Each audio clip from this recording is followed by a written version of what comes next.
England की bowling की बात करें, क्विक लुक बॉलिंग कार्ड पर, और आप शायद बहुत लोगों को ये आश्चर्य हो कि एंडरसन और रूट कम गेंदबाजी कर रहे हैं। दूसरे सेशन में शायद 3 ओवर उन्होंने की थी। पहले सेशन में माफ़ कीजिएगा, और छोटे-छोटे स्पेल्स किए। 4 और 3 ओवर के 2 स्पेल्स थे पहले सेशन में। एंडरसन सिर्फ 10 ओवर, जो रूट जिन्होंने कमाल की गेंदबाजी की पहले टेस्ट मैच में, सिर्फ 2 ओवर। क्या टैक्टिकली चूक हुई बेन स्टोक्स की ओर से? जो रूट के शायद हाथ में चोट लग गई मनीष, जिसकी वजह से गेंदबाजी में जी उतना हाँ, वो समर्थ हाथ नहीं जी, नजर आ वही, रहा जी। है। स्लिप में प्रैक्टिस करते हुए भी सुबह तब लगी थी, और उसके बाद उसके मैच में भी लग गया। करेक्ट। हाँ, तो वो इसलिए गेंदबाजी नहीं की। पर जिमी एंडरसन ने 4 ओवर किए थे पहले सत्र में, उसने आउट भी किया था।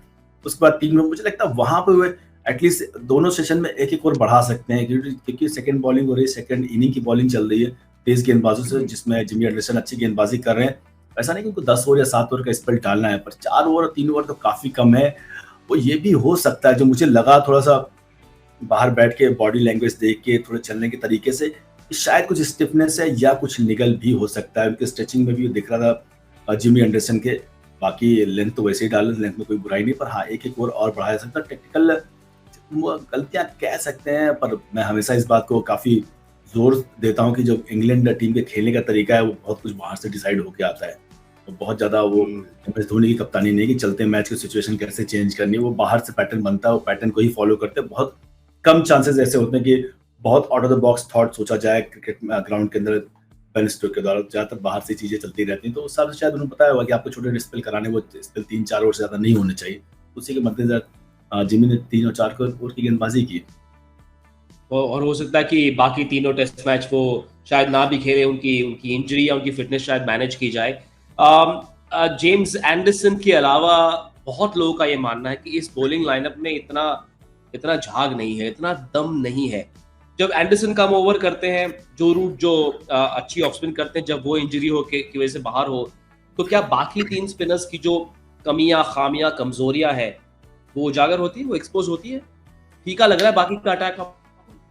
हाँ, जैसा उन्होंने आंका था इंग्लैंड की टीम में कि हमारी स्पिन गेंदबाजी ऐसी रहेगी, उस लिहाज से उससे गेंदबाजी में परफॉर्मेंस किया नहीं। हार्डली कुछ ऐसी गेंदें रहेंगी जिसमें परेशान किया है बैटर को। बशीर की गेंदबाजी एक out of the box thought choice लेके आए थे, पर बशीर में वो स्किल दिखा नहीं अभी तक। वो खेलते खेलते और परिपक्व हो जाएंगे और उनमें धार आ जाएगी, पर अभी थोड़ा सा सरप्राइज तो नहीं कर सकता। तो उनका बॉलिंग स्टाइल उतना अच्छा दिखा नहीं मुझे कि बहुत ज्यादा इम्पैक्ट डाल के आप रेहान अहमद, मुझे लगता है वो ज्यादा अच्छी गेंदबाजी कर रहे हैं, उन्होंने परेशान भी किया यहाँ पर। तो ओवरऑल जो डिपार्टमेंट पूरी बॉलिंग की जाए, तो सिर्फ कुछ जो उसका जो आधार था या जो उसके मेन केंद्र बिंदु थे, वो जिमी एंडरसन ही है।